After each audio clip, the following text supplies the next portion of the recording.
2 a 1 começando. Bom dia, pessoal. Bom dia, Patrícia. Bom dia, pessoal. Bom dia, Guilherme. Bom dia. Muita gente pergunta onde que é esse espaço tão bonito que a gente está gravando. É o Espaço Aqua aqui em São José dos Campos. E o tema de hoje é sobre depressão e tristeza. Uma das maiores polêmicas que a gente tem aí dentro da psiquiatria, não por quem tem depressão, porque quem tem depressão no fundo sabe, mas para aquele familiar que não consegue entender o que está acontecendo. Me explica um pouco mais disso aí, Patrícia. Então, às vezes costuma ser muito comum a pessoa não diferenciar a tristeza de depressão, né? Se a gente for pensar, as emoções elas precisam de uma circunstância para elas acontecerem. Então, se tiver frio, a gente vai sentir frio. Se tiver calor, a gente vai sentir calor. E se acontecerem coisas desagradáveis, a gente pode se sentir triste. Mas a depressão é uma doença em que a tristeza se torna mais frequente, mais elevada, ficando distante das outras emoções, junto com outros sintomas que também configuram o quadro depressivo. Se eu entendi bem o que você quer dizer, na verdade, então, a tristeza é um sentimento, então a depressão é uma doença. E aí, usando esse gancho, eu vou falar para vocês o que de fato é depressão.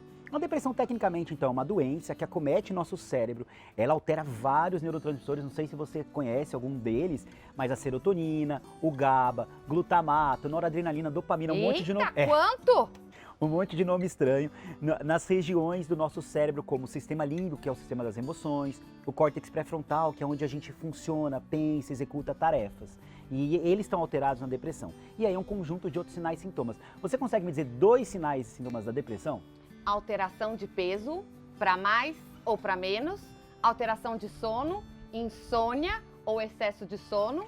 Que, aliás, são 2 sintomas muito frequentes da depressão. Mas, para ter depressão, você precisa de pelo menos um desses 2 que eu vou falar. Atenção!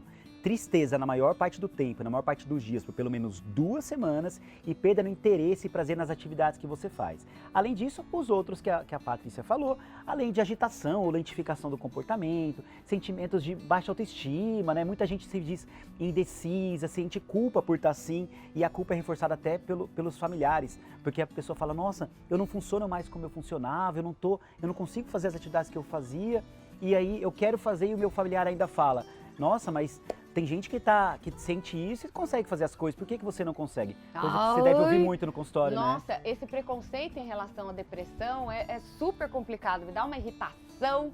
Ô Guilherme, mas sabe uma coisa que eu detesto em relação à depressão? Aqui entre nós, quero saber de você, babado, me conta. Por exemplo, se a gente for ver o caso daquele influencer famoso, do Whindersson Nunes, parece que volta e meia ele tá numa depressão, né? Há muito tempo eu entro na internet e esse homem tá deprimido. Eu queria que você falasse um pouquinho sobre depressão refratária. E, aliás, o termo certo agora não é mais refratária, é resistente. Uia! Não sei se vocês sabem. Depressões resistentes e recorrentes. Recorrentes é aquelas depressões que talvez seja o caso do Whindersson Nunes, em que ele vai tendo episódios ao longo da vida. Eu não sei, não faço diagnóstico, não trato ele, né?